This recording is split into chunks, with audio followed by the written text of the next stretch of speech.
বলছি আর কি। কেন সত্য দাদা এসে কি করে না মানে ও সত্য দাদাকে তো আমরা গার্জেন বলে গণ্য করি। কেন দেখতে বড় বলে? হ্যাঁ তা বলতে পারো। দেখতে যেমন বড় বয়সও অনেক বেশি অভিজ্ঞ। হ্যাঁ বড় তার কত অভিজ্ঞতা তা তা বলতে পারি। তবে তবে আমিও কিন্তু টন দেয় না। এই চলো কে গেল আসছে বলে মনে হয়। অসত দাদাই তো বলে মনে হয়। চুপ চুপ। কি গো অসত দাদা তুমি কেমন আছো? তোমার শরীর ভালো তো? আজ তোমার এত দেরি আমরা সবাই তোমার জন্য অপেক্ষা করছি। কেয়া, কামিনী, টগর, জবা, তোরা এত ভাবিস আমার জন্য? বলো কি অসত দাদা, ভাববো না?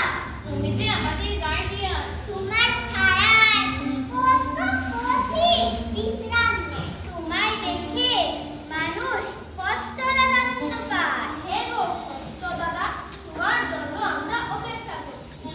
অন্যদিন তো তোমার এত দেরি হয় না। হ্যাঁ, আজ একটু দেরি হলো আসতে। কিন্তু কিন্তু জানি আজ আমার মনটা ভালো নেই। কেন কেন মন ভালো নেই কেন? কি হয়েছে? অনেক অনেক কিছু তোদেরকে সব বলতে পারবো না। আর বললেও তোরা বুঝবি না। বলো না অসত্য দাদা, সবাই মিলে আমরা তোমার দুঃখ ভাগ করে নেব। বলছি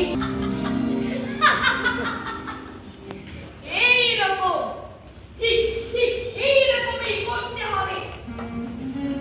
তবে তবে এত বড় কাজ তো আমার ড্রয়িং রুমে রাখা যাবে না। তবে হ্যাঁ,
এই নিয়ে তো সারা পৃথিবী উল্পার হয়ে যাচ্ছে।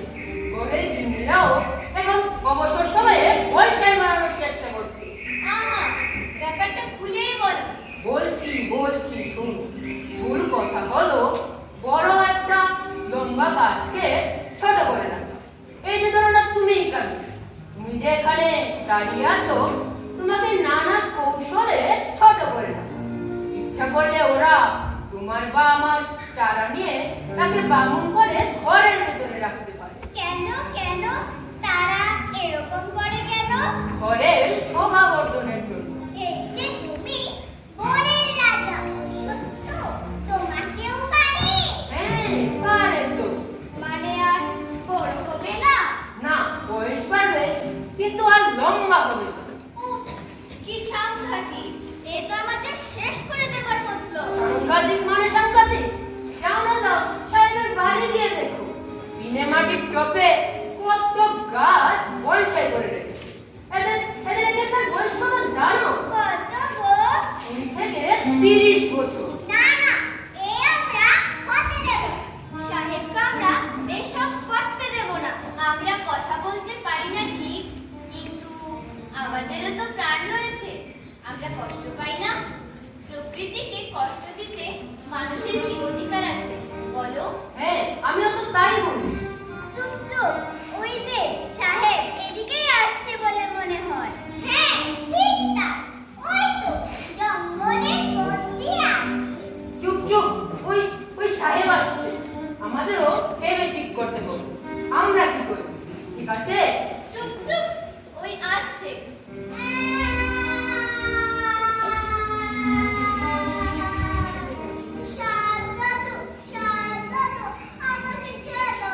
কি হলো?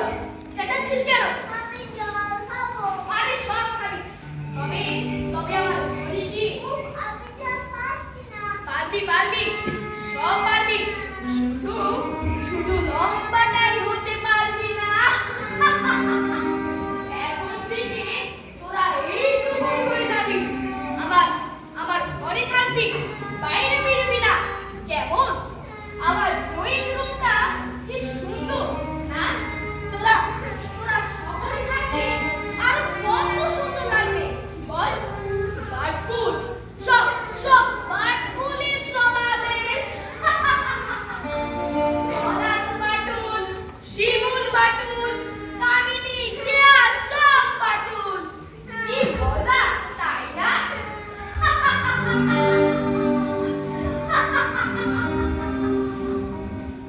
না, সহ্য। এই অত্যাচার সহ্য করা যায় না। আর অসত্য দাদা বাচ্চা বেঁচেছে। আমাদের কি ছেড়ে দেবে? হ্যাঁ, কাল আমাদের ধরবে। এই অত্যাচার মানা অসম্ভব। কিন্তু কি করা? এর প্রতিকার কি? একমাত্র প্রতিকার হলো প্রতিবাদ করা। কারণ আমরা একা নই। কিন্তু আমাদের ডাকে কে আসবে? কেন? মৌমাছি? ওরা ভোগ শব্দ করে আসবে, খোল ফুটাবে আর ঘর দেখাবে। হ্যাঁ, আরো আছে বোলতা, পিঁপড়ে, প্রয়োজনে ওরাও খোল ফুটাবে। হ্যাঁ, আমরা সবাইকে সাহায্য করার জন্য আহ্বান জানাচ্ছি। এসো ভাই, আমাদের সাহায্য করুন। আমাদের অস্তিত্ব বিপন্ন।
বলছিস কিরে মানিকজু? পুনর্বিবেচনা? বাহ, ভালো বলছিস তো। এতদিন ধরে বলতে গেলে আমি আমি বনসাই বানাই, সারা দেশে পাঠাই। আমার বানানো বনসাই কত জায়গায় যায়, কত প্রশংসা। কিন্তু